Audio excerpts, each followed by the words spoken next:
Now, ladies and gentlemen, for decades, Mali has been one of Africa's biggest gold producers. But here's the question that has haunted this country since independence. Where exactly was all that gold money going? Because the people digging it out of the ground certainly weren't seeing it.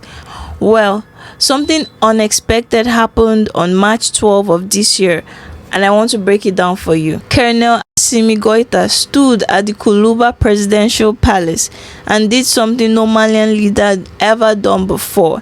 He handed over $33 million of mining revenue directly to local municipalities, not to central government, not to foreign middlemen, to the communities. So with regards to the numbers, family, this was 18.4 billion CFA francs distributed through something called the Local Mining Development Fund. And the formula for how this money is allocated is very, very deliberate. Half of the money goes directly to the municipalities located in active mining zones. These are the communities that live with the environmental impacts, the displacement, the disruption. They get the largest share. The other half is split. Part goes to the regional administrations within those mining zones, and the rest, through what they call an equalization mechanism, goes to regions that don't even have mines. Because the thinking is simple, ladies and gentlemen. The entire country should benefit from Mali's gold, not just the people living on top of it. Now, what is this money actually paying for? According to the government's own breakdown, 25 to 30% goes to the clinics and medical training, another 20 to 25% for schools, 30 to 35% for roads, water and electricity, and about 15 to 20% to support small businesses and agriculture. These are not abstract numbers. These are clinics being built, roads being paved, schools getting blackboards. This is the kind of development that was supposed to be happening for the last 60 years. The government had to fight for it, literally.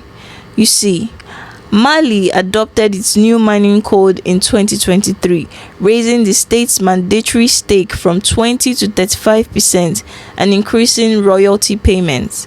The Canadian mining giant Barrick Gold resisted hard. What happened next was unprecedented. The government issued an arrest warrant for Barrick's CEO.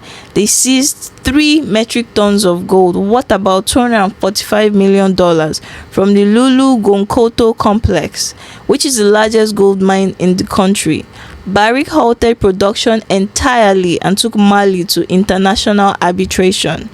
Now, for decades, this is the point where African governments would fold, but Goita's administration held the line. And in November 2025, the standoff was resolved. Barrick agreed to pay approximately $430 million to the state, dropped the international arbitration, and accepted the terms of the new mining code. Production resumed in December. Ladies and gentlemen, the message is clear.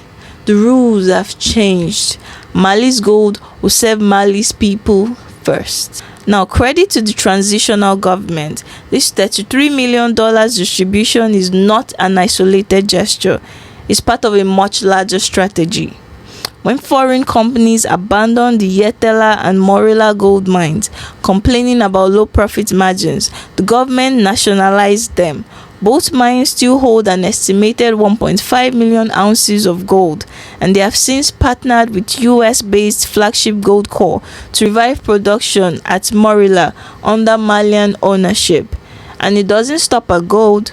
The government has opened the Gulamina and Buguni lithium mines with a 35% state stake in each. That positions Mali to become Africa's largest lithium producer. Right at the moment, the world is scrambling for electric vehicle minerals. And perhaps most symbolically important, Mali began construction on West Africa's first state-owned gold refinery on the outskirts of Bamako, in partnership with the Russian conglomerate. For the first time, Mali will not just dig up its gold and ship it out raw. It will refine it. It will capture the value. So, ladies and gentlemen, here's what I think is the real significance of the moment. For decades, Mali produced gold that built wealth in Toronto, in London, in Johannesburg, but not in Kayes, not in Sakasso, not in the communities that live with the mines. The new mining code, the Barrick settlement, the refinery, and now this $33 million distribution, they tell the same story. A government, whatever you think of its origins, that is using resource nationalism as a tool for sovereignty. Will $33 million solve all of Mali's problems? Absolutely not. The country still faces security challenges across the Sahel corridor. Industrial gold production actually fell 23% in 2025 because of the Barrick shutdown. But the revenue still rose because gold prices are surging and because the government is now getting its fair share. What do you think about this, ladies and gentlemen? Is resource nationalism the right path for Mali and the broader AES bloc? Drop your thoughts in the comment section. If you enjoyed this video, kindly do well to hit the like, share and subscribe button. Representing the War Museum is Flo. Stay safe, stay informed. Till the next one.